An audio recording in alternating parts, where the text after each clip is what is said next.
Imagine two people.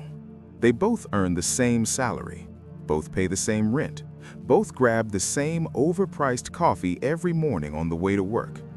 But one of them has $100,000 sitting in an investment account, and the other has $2,000. On paper, they look identical. Same job, same lifestyle, same zip code. But financially, they are living in completely different universes. And here's the thing that nobody really talks about. The person with $100K didn't just get richer. Something fundamentally shifted in how their money behaves. Something changed in how opportunities show up for them. Something changed even in how they think, how they sleep, and how they make decisions. Warren Buffett once said that the first $100,000 is the hardest, not the first million, not even the first 10 million, the first 100,000. And when you understand why he said that, your entire perspective on saving and investing changes forever. So today, we're going to break down exactly what happens after you cross that 100K milestone, the math, the psychology, and the hidden shift that most people never get to experience simply because nobody explained it to them. Here's the trap most people fall into. You get your first paycheck, you're excited. You open a savings account, maybe even start a small investment account, and you begin putting money away every month. Month 1, $300 saved. Month 2, another $300. Month 3, you had a car repair, so maybe $100. And after a full year of discipline and sacrifice, you've got maybe $3,000 saved. You look at that number and think, this is going to take forever. And that single thought is one of the most financially dangerous thoughts a person can have. Because when people don't see dramatic results quickly, they quit. They tell themselves investing is for rich people. They convince themselves the system is rigged. They go back to spending because at least spending feels good right now. The problem isn't their income. The problem isn't even their spending habits. The problem is that they don't understand the shape of wealth building. They think it's a straight line. Put in effort, get out equal results. But that's not how money works at all. Wealth building looks nothing like a straight line. It looks like a hockey stick, flat and slow for a long time, and then suddenly a sharp, almost violent curve upward. And the entire game changes when you understand where that curve begins. Let's talk about compounding. You've probably heard of it. Most people have. But hearing about it and feeling it are two completely different things. Here's a simple example. Imagine you invest $500 a month starting at age 25, and your investments grow at an average of 8% per year. Nothing fancy, just a basic index fund. In year 1, you've put in $6,000. Your investment returns add maybe $240 on top of that. Not exciting. You could have made that selling old stuff on eBay. In year 3, you've put in $18,000. Your total account might be around $20,000.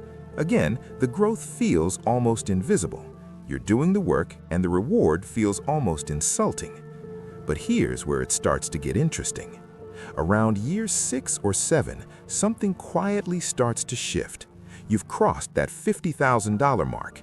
And now your annual investment returns, without you adding a single extra dollar, are generating $7,000 to $8,000 a year on their own. That's almost a full month's salary for many people, just showing up while you sleep. And then you hit $100,000. Now your money is generating $7,000 to $8,000 a year in returns. That's $600 or $700 a month appearing in your account without any extra work from you.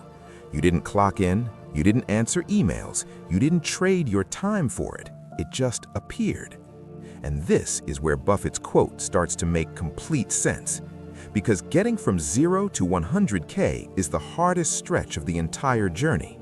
You are essentially building the machine by hand, bolt by bolt, with very little help from the machine itself.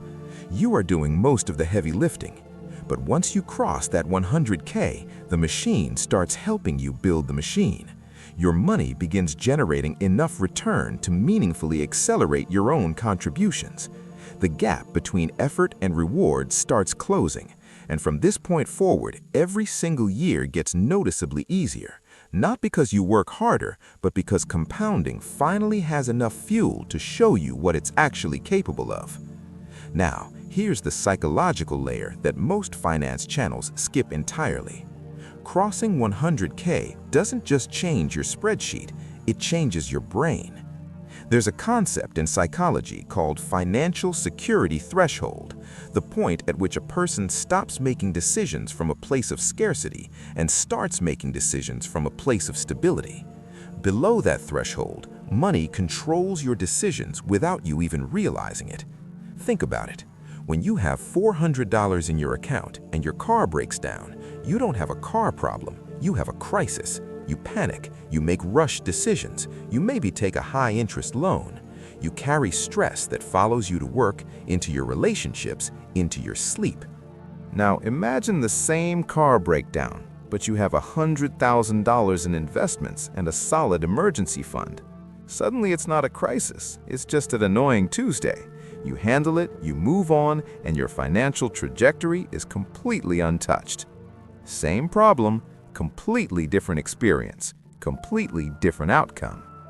And this matters more than people realize because financial stress is one of the leading causes of poor financial decisions. When you're stressed about money, your brain enters a kind of survival mode. You focus on the immediate, you trade long-term wealth for short-term relief. You make choices that feel necessary in the moment but quietly cost you years of progress. Studies in behavioral economics have actually shown that the mental burden of financial scarcity can temporarily reduce cognitive function, essentially making it harder to think clearly precisely when you most need to think clearly. So crossing 100K doesn't just give you more money, it gives you mental space, it gives you options, it removes the background noise of financial anxiety that drains your decision-making energy every single day. And when you stop making decisions from fear, you start making decisions from strategy. That shift alone is worth more than the $100,000 itself. There's also something that happens to your relationship with risk. Before 100K, most people avoid investing in anything that feels uncertain because losing $500 feels catastrophic when you only have $3,000 saved. So they keep everything in a savings account earning almost nothing, which feels safe but is actually one of the slowest paths to wealth. After 100K, your relationship with market volatility changes. When the market drops 10%, you've seen it happen before. You understand that drops are temporary. You know your 100K portfolio bouncing down to 90K is uncomfortable but not devastating, and historically it comes back. That emotional resilience allows you to stay invested through downturns instead of panic selling, which is where most ordinary investors quietly lose to the market without ever understanding why. So what do you actually do with all of this? First, understand that 100K is not the finish line, it's the starting line. It's the point where the real acceleration begins. Getting there requires patience that most people simply don't have, and that's exactly why most people never get there. Your edge isn't income, your edge is patience and consistency when the results feel invisible. Second, protect the path to 100K fiercely. This means building a real emergency fund before you invest aggressively, so that a single financial shock doesn't force you to pull out your investments at the worst possible time. The number one reason people fail to reach 100K isn't low income or poor investing. It's because they get derailed by emergencies they weren't prepared for and never fully recover their momentum. Third, automate everything. The single biggest enemy of reaching 100K is yourself on a bad month. Life gets expensive, motivation runs dry, willpower is a terrible financial strategy. Set up automatic transfers to your investment account the moment your paycheck arrives. Remove the decision entirely. You cannot spend what you never see. Fourth, understand what you're actually building. Every dollar you put into that account in the early years isn't just a dollar, it's a worker you're hiring, a worker who will work for free every single day for the rest of your life. The more workers you hire early, the harder the entire team works later. At 100K, your team starts pulling real weight. At 500K, your team is doing more work than you are. At $1 million, your team never sleeps, and your financial future becomes almost mathematically inevitable. And fifth, ignore the noise. The comparison trap, the lifestyle pressure, the friends buying new cars and taking expensive vacations, all of that is the single biggest threat to your first 100K. Not the stock market, not inflation, not the economy, the people around you who are spending in ways that feel normal but are quietly ensuring they never cross the threshold you're working toward. Here's the thought I want to leave you with. $100,000 is not a large amount of money in the grand scheme of things. It won't buy a house in most major cities. It won't let you retire. It won't solve every financial problem you'll ever face. But it represents something that money alone cannot fully measure. It represents the moment the game changes, the moment your money gains real momentum, the moment you cross from financial stress into financial stability, the moment compounding stops being a concept you've heard about and starts being something you can literally watch happening in your account every single month.